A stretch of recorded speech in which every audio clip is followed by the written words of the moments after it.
Сәлем достар. Аниме стиліндегі видеоны қалай жасаймыз? Ол үшін осындай Photor.com деген сайтқа кіреміз. Create Anime Character деген кнопканы басамыз. Осы жерден фотоны таңдаймыз. Фотомыз жүктелуде. Яғни қазір пробный периодты береді. Пробный периодпен жұмыс істесек те болады.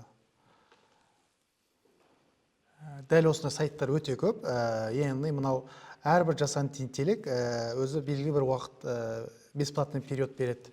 Соны пайдаланып қазір көреміз. Міне Photor сайты қазір жүктеді. Қазір эффект таңдаймыз. Мінекей, мына әртүрлі эффекттер беріп тұр. Цветущий сакура дейді. Яғни анименің неше түрлі стильдеріндегі көрсетіп тұр.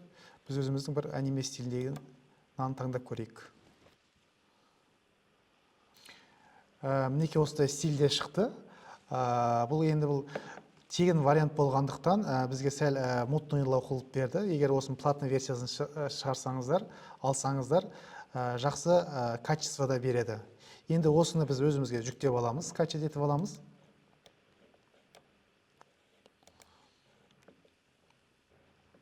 Мінекей өзіме скачать етіп алдым. Енді біз Runwell Email деген сайтқа өтеміз. Міне Runwell.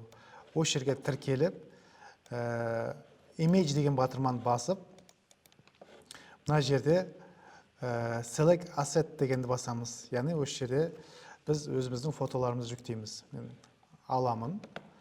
Бағанағы жүктелген фотомызды таңдаймын.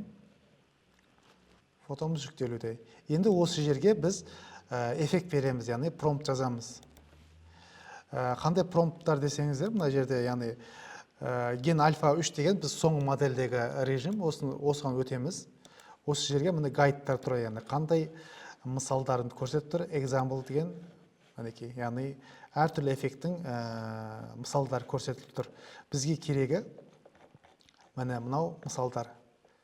Камера стильдер, яғни low angle астынан түсіреді, high angle жоғары жақтан түсіреді, overhead, дрон стиліндегі көрсетіп тұр. Яғни біз қазір дрон стиль деген алайын, FPV дегенді осы жерге FPV style деп жазсақ, бізге осы суретті жылжытып береді. Мына жерде 5 секунд, 10 секунд деп тұр. Яғни қанша секундтық эффект керек. Яғни 5 секунд дей салайын. Бұяқта әрбір секунд, яғни кредит санына сәйкес, сондықтан да неғұрлым секундыңыз көп болса, соғұрлым кредиттің санын алады. Мен қазір 5 секунд қойдым. Міне қазір кезекке кетті. Тегін версиясы болғандықтан сәл уақыт көбірек алады. Егер платный версиясын алсаңыз, тезірек жұмыс істейді. Сәл күте тұрайық.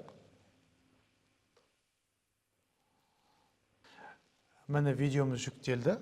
Енді көрейік, видеомыз қалай шыққан.